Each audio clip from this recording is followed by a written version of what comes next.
Metanoia ministries YouTube ചാനലിലേക്ക് ഏവർക്കും സ്വാഗതം. നമ്മൾ കഴിഞ്ഞ ദിവസത്തിൽ നമ്മൾ 7 ടെസ്റ്റുകളെ കുറിച്ചാണ് പറഞ്ഞത്. Believers present judgement as son, രക്ഷ പ്രാപിച്ചവരാണോ എന്നുള്ള ഒരു 7 ടെസ്റ്റുകളെ കുറിച്ച് ഫസ്റ്റ് ജോണിൽ നിന്നാണ് നമ്മൾ സംസാരിച്ചത്. നിങ്ങളത് കണ്ടില്ലെങ്കിൽ തീർച്ചയായും അത് നിങ്ങൾ ആ എപ്പിസോഡ് പോയി ശ്രദ്ധിക്കണമേ എന്ന് വീണ്ടും വിനീതമായിട്ട് അഭ്യർത്ഥിക്കുകയാണ്. അതിൽ നമ്മൾ പ്രധാനമായിട്ടും അതിന് ശേഷം സംസാരിച്ചത് law of sin, law of death, പാപത്തിൻ്റെ പ്രമാണം, മരണത്തിൻ്റെ പ്രമാണം. അതിൽ നിന്ന് ദൈവം നമ്മളെ ജീവൻ്റെ പ്രമാണത്തിലേക്ക് ഷിഫ്റ്റ് ചെയ്തിരിക്കുന്നു. റോമർ 8-ാം അധ്യായത്തിൽ എടുത്തുകൊണ്ടാണ് പറഞ്ഞത്. പരിശുദ്ധാത്മാവ് നമ്മൾ വസിക്കുമ്പോഴേ ആ പരിശുദ്ധാത്മാവിൻ്റെ ശക്തിയിൽ നമ്മൾ ഉയർത്തപ്പെടുന്നു എന്നുള്ള ഒരു ചിന്ത കഴിഞ്ഞ ദിവസങ്ങളിൽ നമ്മൾ പറഞ്ഞു. ഇന്ന് നമ്മൾ പ്രധാനമായിട്ടും അതുമായിട്ട് ചേർന്ന് ചിന്തിക്കുന്നത് what are the consequence happens in a believer sin.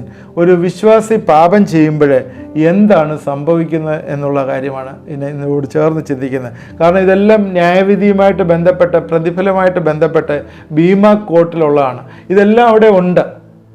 കഴിഞ്ഞ ദിവസം ഞാൻ സൂചിപ്പിച്ച പോലെ ന്യൂയോർക്കിൽ അമ്മാമ്മ അവിടെ ഇരുന്ന് കഴിഞ്ഞാൽ, അച്ചാച്ചൻ ന്യൂയോർക്കിൽ ഇരുന്ന് കഴിഞ്ഞാൽ, ഇവിടെ കുമ്പനാടോ തിരുവനന്തപുരത്തോ പറമ്പിൽ ഒരു പട്ടി കയറിയിട്ടുണ്ടെങ്കിൽ വരെ അവർക്ക് അവിടുന്ന് കാണാം. എങ്ങനെയാണ് കാണുന്നത്? ഇന്ന് ക്ലോസ് സർക്യൂട്ട് ക്യാമറകൾ വെച്ചിട്ടുണ്ട്, അതുകൊണ്ട് അവിടെ ഇരുന്നാൽ കാണാം എന്ന് പറയുന്ന പോലെ ദൈവത്തിൻ്റെ ദൃഷ്ടി ദൈവം മനുഷ്യപുത്രന്മാരെയൊക്കെയും ശോധന ചെയ്യുന്നു. അത് ദൈവത്തിൻ്റെ ഒരു ജോലി തന്നെ അതാണ്. യേശുക്രിസ്തു ദേവാലയത്തിൽ ഇരുന്നപ്പോൾ ആ വിധവ 2 കാശിട്ടത് യേശു കണ്ടു, അല്ലേ? യേശു കണ്ടു. എല്ലാവരെയും യേശു നോക്കിക്കൊണ്ടിരിക്കുകയാണ്. ദൈവം എല്ലാവരെയും കണ്ടുകൊണ്ടിരിക്കുകയാണ്. അതുകൊണ്ട് നമ്മൾ രഹസ്യത്തിൽ ചെല്ലുന്നതും നമ്മൾ പരസ്യത്തിൽ ചെയ്യുന്നതും എല്ലാം ദൈവത്തിനറിയാം. അതുകൊണ്ട് നമ്മൾ പ്രത്യേകിച്ച് ഈ ന്യായവിധി നമുക്കുണ്ട് എന്ന് ഉള്ളതുകൊണ്ട് നമ്മൾ സൂക്ഷ്മതയോട് ജീവിക്കാനായിട്ട് ദൈവം നമ്മളെക്കുറിച്ച് ആഗ്രഹിക്കുന്നു. അപ്പോൾ നമ്മൾ ഈ പാപം ചെയ്യുക എന്ന് പറയുമ്പോൾ ഈ പാപം എന്നൊക്കെ പറയുന്ന മനുഷ്യനെ സംബന്ധിച്ചിടത്തോളം വലിയൊരു പ്രയാസം ഉണ്ടാക്കുന്ന കാര്യമാണ്. ഏറ്റവും മനുഷ്യന് ഇഷ്ടമില്ലാത്തൊരു കാര്യം നീ പാപി എന്ന് വിളിക്കുന്നതാണ്. വലിയ നേതാക്കന്മാരൊക്കെ പറഞ്ഞിട്ടുണ്ട്, ഏറ്റവും വലിയ പാപം തന്നെ ഒരാളെ പാപി എന്ന് വിളിക്കുന്നതാണ്. ഞാനത് ഒന്നും കോട്ട് ചെയ്തൊന്നും പറയാനായിട്ട് ആഗ്രഹിക്കുന്നില്ല. എല്ലാവരും പാപത്തിൻ്റെ കീഴിലാകുന്നു. ആദാമ്യ പാപം വന്ന സമയം മുതൽ എല്ലാവരും പാപത്തിൻ്റെ കീഴിലാകുന്നു. നമ്മളെ ശരീരത്തിലാണ് നമ്മുടെ ആത്മാവ് വസിക്കുന്നത്. ആത്മാവ് രൂപാന്തരപ്പെട്ടിട്ടുണ്ടെങ്കിലും ജഡം രൂപാന്തരപ്പെട്ടിട്ടില്ല. ജഡം ഇന്നും ജഡം തന്നെയാണ്. ഈ ശരീരം ഇന്നും ശരീരം തന്നെയാണ്. ശരീരത്തിന് അതിൻ്റേതായിട്ടുള്ള രാഗമോഹങ്ങളുണ്ട്. ജഡത്തിന് അതിൻ്റേതായിട്ടുള്ള രാഗമോഹങ്ങളുണ്ട്. അതുകൊണ്ട് എപ്പോഴും പാപം ചെയ്യാനുള്ളൊരു പ്രവണത ഉള്ളിൻ്റെ ഉള്ളിലുണ്ട്. അത് മാത്രമല്ല, എല്ലാ സൈഡിൽ നിന്നും പിശാച് ഇങ്ങനെ കുത്തിക്കൊണ്ടേയിരിക്കുകയാണ്. നമ്മുടെ പ്രൗഡ്, നമ്മുടെ അഹങ്കാരം, നമ്മുടെ സംസാരം, നമ്മുടെ നോട്ടം, നമ്മുടെ ചിന്തകൾ, അസിമുലേഷൻ ഓഫ് വെൽത്ത്, അതിന് പ്രധാനപ്പെട്ട ഒത്തിരി കാര്യങ്ങളുണ്ട് അതിനകത്ത്. ഇന്നുള്ള പാപത്തിൻ്റെ ചിന്തകൾ വരുന്ന കാര്യമാണല്ലോ. കൺമോഹം, ജഡമോഹം, കൺമോഹം, ജീവനത്തിനുള്ള പ്രതാപം. ഇത് മൂന്നും കൂടെ കമ്പയർ ചെയ്യുമ്പം എല്ലാ പാപവും അതിനകത്ത് വന്ന് കയറിക്കോളും, പേടിക്കണ്ട. അതുകൊണ്ട് എന്താണ് സംഭവിക്കുന്നത്? അതിനകത്തോട്ട് അങ്ങോട്ട് പോയാൽ എന്താണ് സംഭവിക്കുന്നത്? കഴിഞ്ഞ ഈ 2 എപ്പിസോഡിന് മുമ്പ് സംസാരിച്ചിരുന്നു.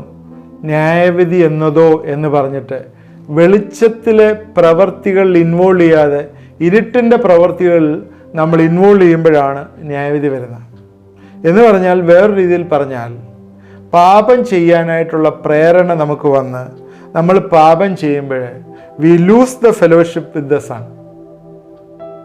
കർത്താവുമായിട്ടുള്ള ബന്ധം, കൂട്ടായ്മ നഷ്ടപ്പെട്ടു പോകും. പ്രത്യേകം നോട്ട് ചെയ്യണം, കൂട്ടായ്മയാണ് നഷ്ടപ്പെടുന്നത്, നോട്ട് ദ സൺഷിപ്പ്. വിശ്വാസികളെ ഉദ്ദേശിച്ചാണ് പറയുന്നത്, സൺഷിപ്പ് അല്ല. നിങ്ങൾ, ഞാനും ദൈവത്തിൻ്റെ മക്കളാണ് എന്നുള്ള കാര്യം ഓർമ്മ വേണം. അത് നഷ്ടപ്പെട്ടു പോകുമെന്നല്ല പറഞ്ഞത്, കൂട്ടായ്മ നഷ്ടപ്പെട്ടു പോകും. 1 യോഹന്നാൻ 1:7 അവൻ വെളിച്ചത്തിൽ ഇരിക്കുന്നത് പോലെ നാം വെളിച്ചത്തിൽ നടക്കുന്നുവെങ്കിൽ നമുക്ക് കൂട്ടായ്മയുണ്ട്. നാം വെളിച്ചത്തിൽ നടന്നാലേ കൂട്ടായ്മയുള്ളൂ. ഒരുപക്ഷെ വെളിച്ചത്തിൽ അല്ലെങ്കിൽ അവൻ്റെ പുത്രനായ യേശുവിൻ്റെ രക്തം സകല പാപവും പോക്കി ശുദ്ധീകരിക്കുന്നു. So it should not be a licence for sin. അവിടെ പാപം പാപത്തിൽ നിന്ന് നമ്മൾക്ക് വീണ്ടെടുപ്പ് എന്ന കർത്താവിലേക്ക് വീണ്ടും തിരിച്ചു വരാനുള്ളൊരു ആഹ്വാനം കൂടിയാണ്. കൂട്ടായ്മ നഷ്ടപ്പെടും. ദൈവത്തിനൊരിക്കലും അശുദ്ധിയുമായിട്ട് ബന്ധപ്പെട്ട് ഇരിപ്പാനായിട്ട് സാധ്യമല്ല. അതുകൊണ്ടാണ് ഇരുട്ടിൻ്റെ ഒരു നിഷ്ഫല പ്രവൃത്തികൾക്കും നിങ്ങൾ കൂട്ടാളികളാകരുത് എന്നേ പറയുന്നു. കഴിഞ്ഞ ദിവസം ഒരു ദൈവദാസൻ്റെ ഒരു മെസ്സേജിൽ നിന്ന് കേട്ടൊരു ഭാഗം, അദ്ദേഹം ലേവ്യ പുസ്തകത്തിൽ നിന്ന് ഉള്ള പഠനത്തിൽ പറഞ്ഞൊരു കാര്യം പെട്ടെന്ന് എൻ്റെ ഓർമ്മയിൽ വന്ന് പറയാണ്.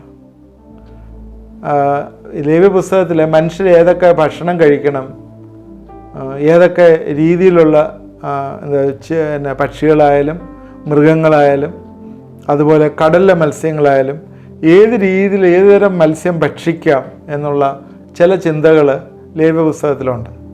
ലേവ്യ പുസ്തകം 11-ാം അധ്യായത്തിൻ്റെ 9-ാം വാക്യത്തിൽ വെള്ളത്തിലുള്ള എല്ലാറ്റിലും വെച്ച് നിങ്ങൾക്ക് തിന്നാകുന്ന ഇവ കടലിലും നദികളിലുമുള്ള വെള്ളത്തിൽ ചിറകും ചെതുമ്പലും ഉള്ളതൊക്കെയും നിങ്ങൾക്ക് തിന്നാം. എന്നാൽ കടലുകളിലും നദികളിലും ഉള്ള വെള്ളത്തിൽ ചലനം ചെയ്യുന്ന എല്ലാറ്റിലും വെള്ളത്തിലുള്ള സകല ജന്തുക്കളും ചിറകും ചെതുമ്പലും ഇല്ലാത്തതൊക്കെയും നിങ്ങൾക്ക് അറപ്പായിരിക്കണം. ഇതെന്താണ് കാണിക്കുന്നത്? ഭക്ഷണം കഴിക്കുമ്പോൾ അല്ലെങ്കിൽ മത്സ്യത്തെ കഴിക്കുന്നത് ചിറകും ചെതുമ്പലും ഉള്ളതിന് ആകണം എന്നുള്ളത്. എന്താ അതിനകത്തെ കാര്യം എന്ന് ചോദിച്ചാൽ വേറെ ഒന്നുമല്ല. ഇപ്പം ഈ നമ്മൾ ലൈറ്റുമായിട്ട് ബന്ധപ്പെട്ട് പറഞ്ഞപ്പോൾ ഉള്ള പെട്ടെന്ന് ആ ചിന്ത വന്നതാണ്. ചിറകും ചെതുമ്പലും ഉള്ളതൊക്കെ സൂര്യപ്രകാശത്തിന് അടുത്ത് വളരുന്നതാണ്. എന്നാൽ ഡീപ് സീ ഫിഷസ് ഉണ്ട്, ചെളിയിലിരിക്കുന്നത്, അവ ഇരുട്ടിനെ ഇഷ്ടപ്പെടുന്നത്, അതിനെ ഒഴിവാക്കണം എന്ന് പഴയ നിയമത്തിലെ ലേവ്യ പുസ്തകത്തിലെ ദൈവം മനുഷ്യരോട് കൽപ്പിക്കുന്നു. ഇത് വലിയൊരു ചിന്തയാണ് നമുക്ക് തരുന്ന ഈ പഠനം. ഇതുമായിട്ട് ബന്ധപ്പെട്ട് വെളിച്ചവുമായിട്ടുള്ള കൂട്ടായ്മ എപ്പോഴും നമുക്ക് ആവശ്യമാണ് എന്നുള്ളത്, അത് നമുക്ക് നമ്മുടെ ആരോഗ്യത്തിന്, ക്രിസ്തീയ ആരോഗ്യം എന്ന് നമുക്ക് പറയാം, അല്ലെങ്കിൽ ദൈവവുമായിട്ടുള്ള ബന്ധത്തിന് നമുക്ക് ഏറ്റവും ആവശ്യമായിട്ടുള്ള ഒന്നാണ് വെളിച്ചവുമായുള്ള കൂട്ടായ്മ. ഈ വെളിച്ചവുമായുള്ള കൂട്ടായ്മ നഷ്ടപ്പെട്ടു പോകുമ്പോഴേ എന്താണ് സംഭവിക്കുന്നത്? അവനുമായിട്ടുള്ള ബന്ധം അവിടെ വിച്ഛേദിക്കുകയാണ്. അവിടെ നമുക്ക് സമാധാനം ഇല്ലാതെയാകും. പാപം ചെയ്യുമ്പോൾ സമാധാനം നഷ്ടപ്പെടും. പൗലോസ് കൊലോസ്യർക്കെതിരെ 3-ാം അധ്യായത്തിൻ്റെ 15-ാം വാക്യത്തിൽ ക്രിസ്തുവിൻ്റെ സമാധാനം നിങ്ങളുടെ ഹൃദയത്തിൽ വാഴട്ടെ. നമ്മുടെ ക്രിസ്തുവിൻ്റെ സമാധാനം എപ്പോഴും നമ്മുടെ ഹൃദയത്തിലുണ്ടാവണം. അത് ഇല്ലാതെയാവുന്ന എപ്പോഴാണ്? പാപം ചെയ്യുമ്പോഴാണ്. അപ്പോൾ ക്രിസ്ത്യാനി അല്ലെങ്കിൽ ഒരു വിശ്വാസി പാപം ചെയ്യുമ്പോഴേ എന്താണ് സംഭവിക്കുകയെന്ന് ചോദിച്ചാൽ ഈ ലൂസ് ദ ഫെലോഷിപ്പ്, അവനായിട്ട് കൂട്ടായ്മ നഷ്ടപ്പെടും. എന്നാൽ അത് നമുക്ക് വീണ്ടെടുക്കാവുന്നതാണ്. നമ്മൾ പാപങ്ങൾ കർത്താവിനോട് ഏറ്റുപറയുമ്പോഴേ അത് നമുക്ക് വീണ്ടെടുക്കാവുന്നതാണ്. അതാണ് ഒന്ന്. രണ്ടാമത്തെ കാര്യം, V lose the joy of salvation. ഇവിടെ രക്ഷയുടെ സന്തോഷം നഷ്ടപ്പെടും. സങ്കീർത്തനം 51:12 രക്ഷയുടെ സന്തോഷം തിരികെ തരണമേ എന്ന് പറയുന്നു. ഒരു കാര്യം നമ്മൾ ചിന്തിക്കണം, it is not the salvation but the joy of salvation. രക്ഷ നഷ്ടപ്പെടുമെന്നല്ല പറഞ്ഞു, രക്ഷ നഷ്ടപ്പെടും എന്നല്ല പറഞ്ഞിരിക്കുന്നത്, നമ്മൾ രക്ഷയുടെ സന്തോഷം നഷ്ടപ്പെടും എന്നാണ് പറഞ്ഞിരിക്കുന്നത്. രക്ഷ നഷ്ടപ്പെടുമോ നഷ്ടപ്പെടത്തില്ലയോ എന്നുള്ള 2 എപ്പിസോഡ് ഇതിനു മുമ്പ് ചെയ്തിട്ടുണ്ട് ഞാൻ. നിങ്ങളത് സെർച്ച് ചെയ്ത് നിങ്ങളത് കണ്ടുപിടിച്ചത് അറ്റൻഡ് ചെയ്താൽ എങ്ങനെയാണ് രക്ഷയിൽ കണ്ടിന്യൂ ചെയ്യേണ്ടത്, എങ്ങനെയാണ് രക്ഷയുടെ ഫുൾഫിൽമെൻറ്റ് വരുന്നത്, അതിനകത്തൊരു ഈവൻ്റാണ്, ഒരു പ്രോസസ്സാണ് എന്ന് പറഞ്ഞ് അത് കൺവിൻസ് ചെയ്ത് അത് സംസാരിച്ചിട്ടുണ്ട്. നിങ്ങളത് ശ്രദ്ധിക്കുമല്ലോ. ഇവിടെ രക്ഷയുടെ സന്തോഷം നഷ്ടപ്പെട്ടു പോകാൻ, പാപം ചെയ്യുമ്പോൾ രക്ഷയുടെ സന്തോഷം നഷ്ടപ്പെട്ടു പോകുന്നതായിട്ടാണ് കാണുന്നത്. ഇതേ കാര്യം തന്നെയാണ് എഫേസ്യർ 4:30 പറയുന്നത്. ദൈവത്തിൻ്റെ പരിശുദ്ധാത്മാവിനെ ദുഃഖിപ്പിക്കരുത്, അവനാണല്ലോ നിങ്ങൾക്ക് വീണ്ടെടുപ്പ് നാളിനായി മുദ്രയിട്ടിരിക്കുന്നത്. അപ്പോൾ ഈ രക്ഷയുടെ സന്തോഷം നഷ്ടപ്പെടുന്നത് പോലെ നമ്മുടെ ഉള്ളിൽ വസിക്കുന്ന പരിശുദ്ധാത്മാവ് grieve not the holy spirit, അത് ദുഃഖിക്കും എന്നുള്ളത് നമ്മൾ മറന്നു പോരുത്. അതുകൊണ്ട് പാപം ചെയ്യുമ്പോഴേ പരിശുദ്ധാത്മാവ് നമ്മുടെ ഉള്ളിൽ ഇരുന്ന് ദുഃഖിക്കും എന്നുള്ളത് മറന്നു പോരുത്. ഇതാണ് രണ്ടാമത്തെ പോയിൻ്റായിട്ട് പറയുന്ന ഒരു ക്രിസ്ത്യാനി പാപം ചെയ്യുമ്പോൾ സംഭവിക്കുന്നത്. മൂന്നാമത്, when we sin God cannot use us. മൂന്നാമതാണ്, നമ്മൾ പാപം ചെയ്യുമ്പോൾ ദൈവത്തിന് നമ്മളെ ഉപയോഗിക്കാനായിട്ട് പറ്റുകയില്ല. നമ്മളെപ്പോഴും വിശുദ്ധിയുള്ളവരായി തന്നെ ജീവിക്കണം. ഇവിടൊക്കെ തന്നെയാണ് എന്താണ് സെപ്പറേറ്റഡ് ലിവിങ്ങിനെ കുറിച്ചും വേർപെട്ട ജീവിതത്തെക്കുറിച്ചും ഒക്കെ പറയുന്ന. നമ്മളെപ്പോഴും തന്നെ നമ്മൾ ശുദ്ധിയുള്ളവരായി ജീവിക്കണം. യെശയ്യാവ് 52:11 ആഹ്വാനം, വിട്ടുപോരുവീൻ വിട്ടുപോരുവീൻ, അവിടെ നിന്ന് പുറപ്പെട്ടു പോരുവിൻ, അശുദ്ധമായൊന്നും തുടരുത്, അതിൻ്റെ നടുവിൽ നിന്ന് പുറപ്പെട്ടു പോരുവിൻ, യഹോവയുടെ ഉപകരണങ്ങളെ ചുവക്കുന്നവരെ നിങ്ങളെ തന്നെ നിർമ്മലീകരിപ്പിൻ. നമ്മളെ തന്നെ ശുദ്ധീകരിക്കുവാനായിട്ട് പഴയ നിയമത്തിലെ യെശയ്യാപ്രവചനം 52-ാം അധ്യായത്തിൽ പറയുന്നു. പുതിയ നിയമത്തിലെ 2 തിമോത്തിയോസ് 2:20 തൊട്ട് വായിക്കാം. എന്നാൽ ഒരു വലിയ വീട്ടിൽ പൊന്നും വെള്ളിയും കൊണ്ടുള്ള സാമാനങ്ങൾ മാത്രമല്ല, മരവും മണ്ണും കൊണ്ടുള്ളവയുണ്ട്. ചിലത് മാനകാര്യത്തിനും ചിലത് ഹീനകാര്യത്തിനും ഉപയോഗിക്കുന്നു. ഇവയെ വിട്ടതെന്ന് തന്നെത്താൻ വെടിപ്പാക്കുന്നതിന് വിശുദ്ധവും ഉടമസ്ഥന് ഉപയോഗമുള്ള നല്ല വേലയ്ക്കൊക്കെയും ഒരുങ്ങിയിരിക്കുന്ന മാനപാത്രമായിരിക്കും. തന്നെത്താൻ വെടിപ്പാക്കുന്നവൻ നല്ല വേലയ്ക്കുള്ള മാനപാത്രം, ക്ലീൻ വെസൽ. ക്ലീൻ വെസൽ അത് ഇംഗ്ലീഷിൽ ഇങ്ങനെയാണ് എഴുതിയിരിക്കുന്നത്, He shall be a vessel unto honor, sanctified and meet for master's use and prepared for every good work. Clean വെസലിനെ മാത്രമേ നമുക്ക് ഉപയോഗിക്കാനായിട്ട് പറ്റുകയുള്ളൂ, അല്ലെങ്കിൽ ദൈവത്തിന് അത് ഉപയോഗിക്കാനായിട്ട് പറ്റുകയില്ല. FB മേയറുടെ പുസ്തകത്തിലെ ഒരു ഇല്ലുസ്ട്രേഷന് ഇങ്ങനെ പറയുന്നുണ്ട്. FB മേയർ പോകുമ്പോൾ ഒരു ചിത്രീകരണമാണ് പുള്ളി പറയുന്നത്. അദ്ദേഹം ഒരു പേന യൂസ് ചെയ്തുകൊണ്ടിരുന്നു. എന്നാൽ കുറേ ഉപയോഗിച്ച് കഴിഞ്ഞപ്പോൾ, പണ്ട് പേന മഷിയുള്ള പേനയാണല്ലോ, അത് ലീക്ക് ചെയ്യാൻ തുടങ്ങി. ലീക്ക് ചെയ്ത് കൈയും അദ്ദേഹത്തിൻ്റെ കോട്ടിലുമൊക്കെ മഷി വരാൻ തുടങ്ങിയതുകൊണ്ട് അത് അടച്ചുപൂട്ടി അദ്ദേഹം ഡ്രോയിലിട്ടു. അത് ഉപയോഗിക്കാതെ ഇരിക്കും. അന്നേരം പേന മേയറോട് ചോദിക്കുന്നതാണ്, അല്ലയോ അങ്ങ് എൻ്റെ പേന എന്നെ ഇത്രയും നാൾ ഉപയോഗിക്കുകയും എഴുതുകയും ചെയ്തല്ലേ, എന്താണ് ഇപ്പോൾ അങ്ങ് എന്നെ ഉപയോഗിക്കാത്തത്?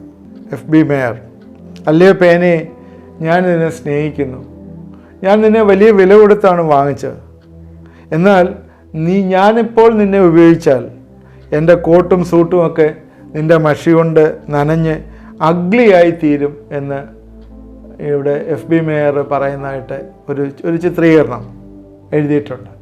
അശുദ്ധിയുള്ള പാത്രങ്ങൾ ദൈവത്തിന് ഉപയോഗിക്കാൻ സാധ്യമല്ല. അവൻ്റെ വിശുദ്ധി എത്ര വലുതാണ് നമ്മൾ മറന്നുപോയത്. അതുകൊണ്ട് അശുദ്ധിയുള്ളതിനെ നമുക്ക് ഉപയോഗിക്കാനായിട്ട് സാധ്യമല്ല. അപ്പോഴേ പാപം ചെയ്യുമ്പോഴേ ഒരു വിശ്വാസിയെ സംബന്ധിച്ചിടത്തോളം പാപം ചെയ്യുമ്പോൾ ഉള്ള ചില കാര്യങ്ങളാണ് പറഞ്ഞത്. അതായത് ഇത് ഇനിയും കുറച്ച് പോയിൻ്റ് കൂടെ അതിനകത്ത് പറയാനായിട്ടുണ്ട്. നമ്മളിന്ന് ഇതുമായിട്ട് ബന്ധപ്പെട്ട് 3 കാര്യങ്ങളാണ് പറഞ്ഞത്. ഒന്ന്, we lose our fellowship, not the sonship but the fellowship. 2 പറഞ്ഞത് നമ്മൾ we lose our joy of salvation, not salvation. 3, when we are sin God cannot use us. ദൈവത്തിന് നമ്മളെ ഉപയോഗിക്കാൻ പറ്റില്ല. നമ്മൾ ഫെലോഷിപ്പിൽ നിന്ന്, കൂട്ടായ്മയിൽ നിന്ന് മാറും, രക്ഷയുടെ സന്തോഷം പോവും. അതുപോലെ ദൈവത്തിന് നമ്മളെ ഉപയോഗിക്കാൻ പറ്റാതെ ഇരിക്കും. ഇനിയും 2-3 പോയിൻറ്റ്സ് കൂടി ഇതുമായിട്ട് ബന്ധപ്പെട്ടുണ്ട്. അത് ഞാൻ അടുത്ത എപ്പിസോഡിൽ നമ്മളോട് പറയാം. നിങ്ങൾക്കിത് എല്ലാം ക്ലിയറായി എന്ന് മനസ്സിലാക്കുന്നു. എന്തിനാണ് ഇതൊക്കെ പറയുന്നതെന്ന് ചോദിച്ചാൽ, നമുക്കുള്ള പ്രതിഫലവുമായിട്ട് ബന്ധപ്പെട്ട് അതിലേക്ക് വരികയാണ്. അതായത് നമുക്ക് ഒരുപാട് സംശയങ്ങളുണ്ടല്ലോ.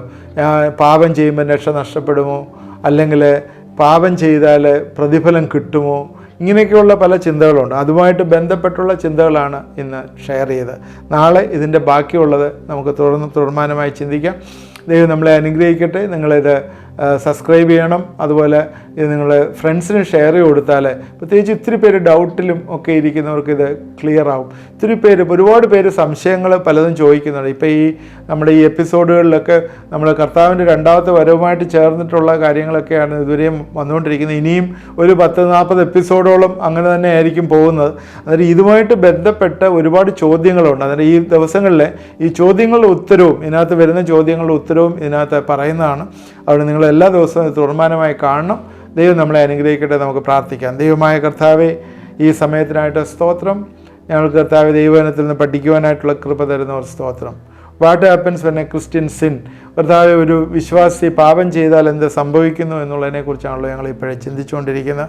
കർത്താവേ, ഞങ്ങളുടെ ഫെലോഷിപ്പും ഞങ്ങളുടെ സന്തോഷവും ഒക്കെ നഷ്ടപ്പെടുന്ന കാര്യമാണ്. ദൈവത്തിന് ഞങ്ങൾക്ക് ഉപയോഗിക്കാൻ പറ്റാത്തൊരവസ്ഥയാണ് പലപ്പോഴും വരുന്നത്. അതുകൊണ്ട് കർത്താവെ, ഞങ്ങളെ സെപ്പറേറ്റ് ചെയ്ത് ദൈവത്തിൻ്റെ വലിയ മാനപാത്രങ്ങളായി ഈ ദിവസങ്ങളിലെ വിശുദ്ധീകരണത്തോട് സൂക്ഷിപ്പാനായിട്ട് കർത്താവെ സഹായിക്കണമേ. നിൻ്റെ ആത്മാവ് ഞങ്ങളുടെ ഉള്ളിലുണ്ടല്ലോ. ഞങ്ങൾ പാപം ചെയ്യുമ്പോഴേ ഞങ്ങളുടെ ഉള്ളിൽ, ഞങ്ങളുടെ ഇന്നർ കോൺഷ്യൻസിൽ കുത്തുവരികയും ഞങ്ങളോട് നിൻ്റെ ആത്മാവ് സെൻസിറ്റീവായിട്ട് പറയുകയും ചെയ്യുമല്ലോ. എന്നാൽ അതിൽ നിന്ന് ഞങ്ങൾ വിപരീതമായിട്ട് വീണ്ടും പ്രവർത്തിക്കുമ്പോഴേ അത് ഹാർഡായി പോകുന്നു, ഹൃദയം കഠിനമായി പോകുന്നു എന്നറിയുന്നു. അതുകൊണ്ട് കർത്താവെ, അതിനുള്ള ശിക്ഷകളെ നീ കൂട്ടിക്കൂട്ടി ഞങ്ങൾക്ക് തരുമെന്ന് ഞങ്ങൾക്കറിയാം. അതുകൊണ്ട് ഈ ദിവസങ്ങൾ വിശുദ്ധിയോട് ജീവിപ്പാനായിട്ട് നീ ഞങ്ങളെ സഹായിക്കണമേ, ഇടവരുത്തണമേ. എന്നെ കണ്ടുകൊണ്ടിരിക്കുന്ന പ്രിയപ്പെട്ടവരെ, ശരീരത്തിൻ്റെ വ്യഥയിലെ പ്രയാസങ്ങൾ ഇരിക്കുന്നവരെ ഞങ്ങളെ ഏൽപ്പിച്ച് പ്രാർത്ഥിക്കുന്നു. കർത്താവെ, നിൻ്റെ വലിയ വിടുതലയക്കുകയും സഹായിക്കുകയും ചെയ്യണമേ എന്ന് പ്രാർത്ഥിക്കുന്നു. ഈ ദിവസങ്ങളിലെ കുഞ്ഞുങ്ങളില്ലാതെ ഇരിക്കുന്ന പ്രിയപ്പെട്ടവരെ, കർത്താവെ, ഇത് കണ്ടുകൊണ്ടിരിക്കുന്നവരെ എന്നോട് ചേർന്ന് പ്രാർത്ഥിക്കുമോ? നിങ്ങളുടെ ഗർഭത്തെ തുറന്ന് കർത്താവ് വലിയ വിടുതൽ ഈ ദിവസങ്ങൾ തരും എന്ന് ഈ സമയത്ത് ഉറക്കെ പ്രഖ്യാപിക്കുന്നു. എന്നോട് ചേർന്ന് നിങ്ങൾ പ്രാർത്ഥിക്കുമോ? ദൈവം വലിയ അത്ഭുതങ്ങളെ തരുന്ന ദൈവമാണ്. വിശ്വാസത്തോടെ അത് ഏറ്റെടുത്ത് പ്രാർത്ഥിക്കുന്നുണ്ടെങ്കിൽ ദൈവം വലിയ വിടുതൽ തരുകയും സഹായിക്കുകയും ചെയ്യും. അതുപോലെ ശരീരത്തിലെല്ലാം തന്നെ കർത്താവെ, വേദനകൾ വന്നിരിക്കുകയും പല മരുന്നുകൾ കഴിച്ചിട്ടും വേദന മാറാതിരിക്കുകയും ചെയ്യുന്ന ചില ആളുകൾ ഇത് ശ്രദ്ധിക്കുന്നല്ലോ.